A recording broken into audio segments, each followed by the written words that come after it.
오늘도 기도의 오해라는 주제로 기도에 대한 진리 체계를 함께 나누기를 원합니다. 여러분, 정말 떡이 중요한 것인가? 라는 질문을 해봐야 됩니다. 이 말은 우리는 정말 떡을 구하는 삶을 살아야 되는가? 라는 질문입니다. 우리의 무엇을 구하는 삶이 아니라 생명의 떡 대신 일용할 양식이 대신 예수 그리스도만을 구하는 삶이 되어져야 하는가? 라는 질문입니다. 그 결론을 우리가 내리기 위해서 주기도문을 함께 한번 생각해 보았으면 좋겠습니다. 주기도문의 구조를 보면 떡 이야기를 하고 있다는 것을 우리는 쉽게 발견할 수 있습니다.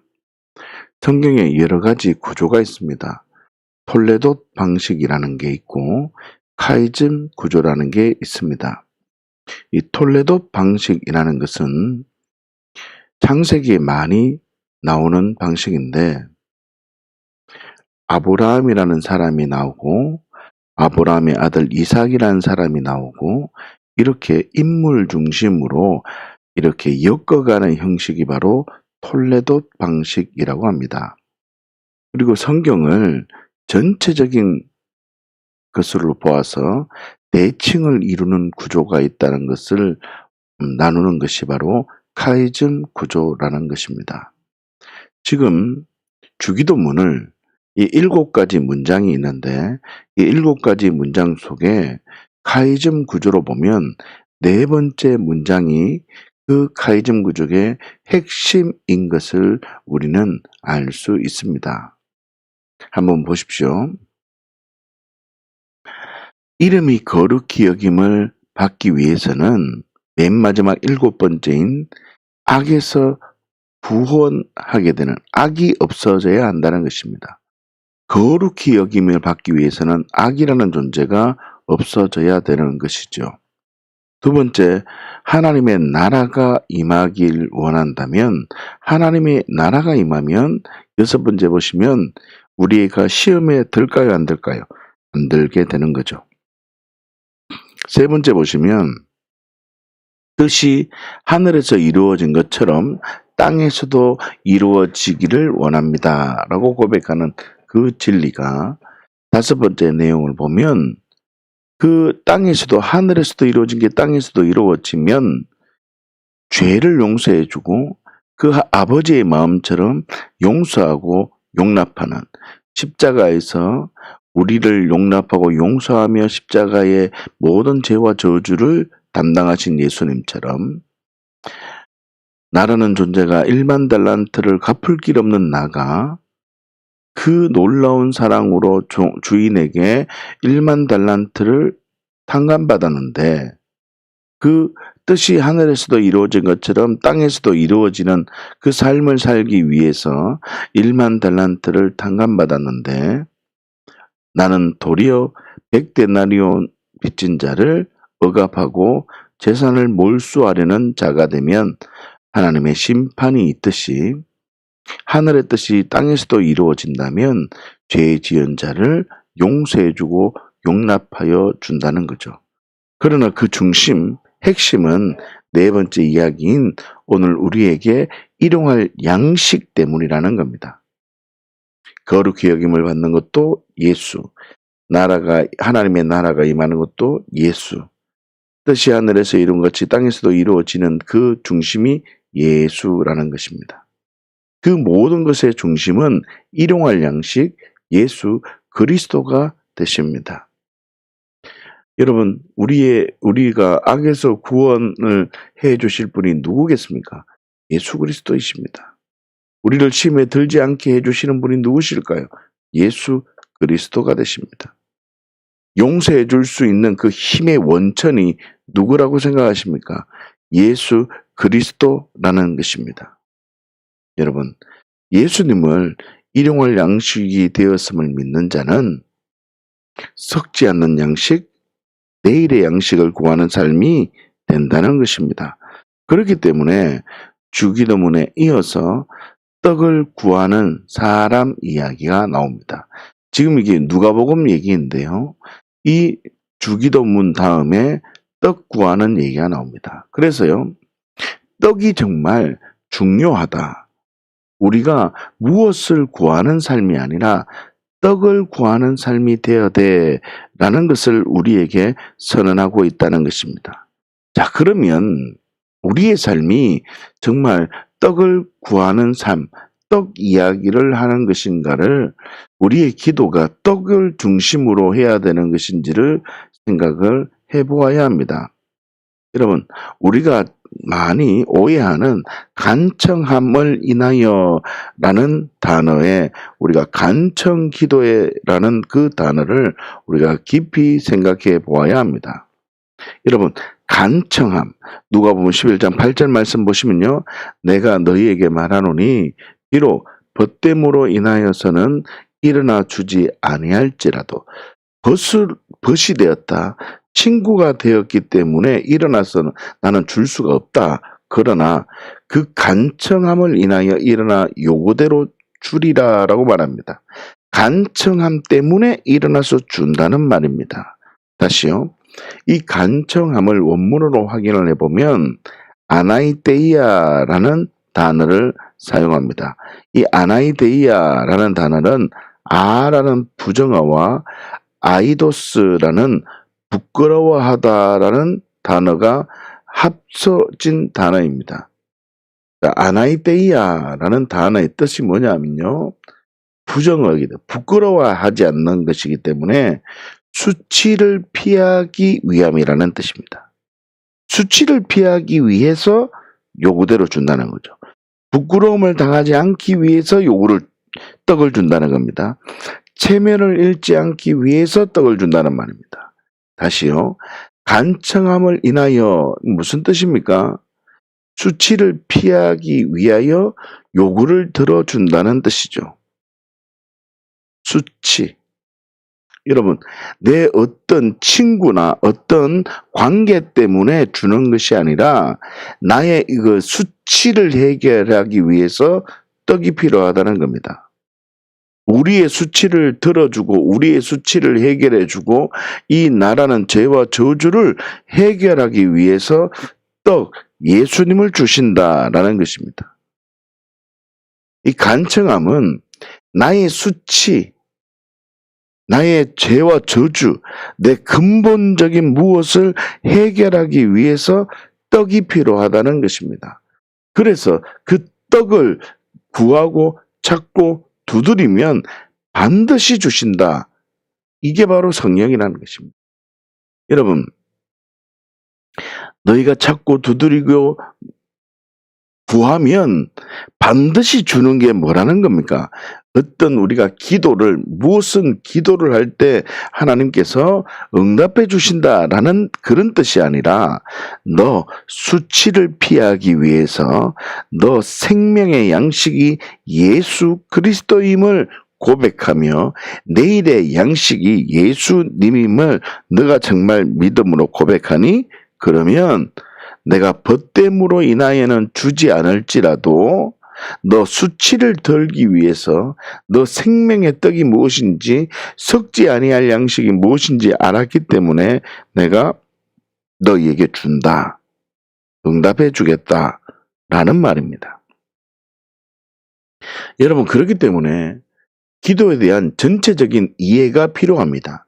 우리가 어떤 한 문장을 가지고 그 문장을 갖고 기도하고 약속의 말씀을 붙들고 살아가는 것 너무나 중요하고 우리의 삶의 소망이 됩니다. 그렇지만 그 문장이 선언하는 전체적인 의미를 저와 여러분들이 깊이 생각해 보아야 한다는 겁니다. 그래서 8절을 보시면 벗됨으로 인하여서는 일어나서 주지 않아야할지라도, 무슨 뜻이라고요? 친구의 관계, 인간관계로 인해서는 일어나서 떡을 주지 않을지라도 수치, 나의 그 수치, 죄와 저주, 부끄러움을 해결하기 위해서는 예수님께서 떡이 되셔서 우리에게 오신다는 겁니다. 우리의 수치, 죄와 저주를 해결하기 위해서 오신 분이 누구십니까? 예수 그리스도입니다. 섞지 않을 양식입니다. 그래서 지금도 간청함을 인하여 일어나서 그 요구대로 우리에게 주시는 분이 우리 하나님 아버지이십니다. 여러분, 기도의 진리체계가 우리 안에 분명히 세워질 때 막무가내로 기도하는 것이 아니라 나 예수가 필요합니다. 이 상황은 그대로 보고만 할 뿐이고 하나님, 이 상황에 나는 내가 마음이 흔들리지 않습니다. 이 상황에서 나는 이 수치를 덜기 위해서 외적인 무엇의 변화가 필요한 것이 아니라 나는 예수님이 필요합니다. 섞지 아니할 양식 예수님이 필요합니다. 이 환경에서 예수 그리스도를 발견하게 하여 주시옵소서. 내가 환경 때문에 배고픔을 느끼고 있습니다. 환경 때문에 내 마음이 부끄러워하고 있습니다.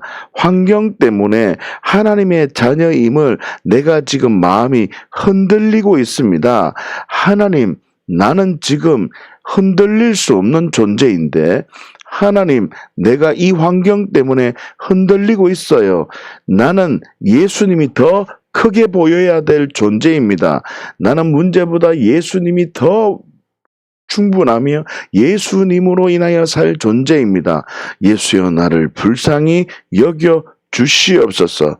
이러한 고백을 우리 하나님이 듣기를 원하시고 복음을 자랑하며 복음을 구하는 삶이라는 것입니다. 그러나 우리의 기도는 예수는 필요하다는 중심의 기도가 아니라 내 문제 해결을 위한 기도가 우리의 삶 전체를 덮고 있다는 것입니다. 여러분, 기도를 바꾸셔야 됩니다. 하나님, 이거 주시옵소서, 이거 해결하여 주시옵소서, 이런 기도가 아니라 환경을 그대로 보고하고 하나님, 나 예수님이면 충분합니다. 내 시선이 환경에 집중된 것이 아니라 이제는 예수 그리스도 섞지 않을 양식에 집중합니다. 이 고백을 하기를 원하신다는 것입니다. 정리해 볼까요? 사랑하는 주의 한가족 여러분, 오늘의 양식, 내일의 양식, 섞지 아니할 양식을 성도가 구하면 간청, 수치를 피하기 위해서 간청하면 누가복음 11장 9절에서 13절까지의 말씀을 보시면 무엇이든지 구하고 찾고 두드리면 주신다, 이 말입니다. 뭘 주십니까? 성령을 부어 주신다, 이 말입니다. 결론적으로 반드시 응답되는 기도, 반드시 구하고 찾고 두드려야 할 그것은, 기도의 본질적인 목적은 떡, 양식을 구하면 성령을 주신다. 반드시 응답하여 주신다는 겁니다. 여러분, 우리의 기도는 생명의 떡 대신 예수 그리스도를 요구하는 기도입니까? 아니면 내 문제 상황을 해결하기 위한 기도입니까? 이방인들과 같이 중언부언한다는 기도는 내가 진리가 무엇인지 모른 채 이야기하는 것입니다.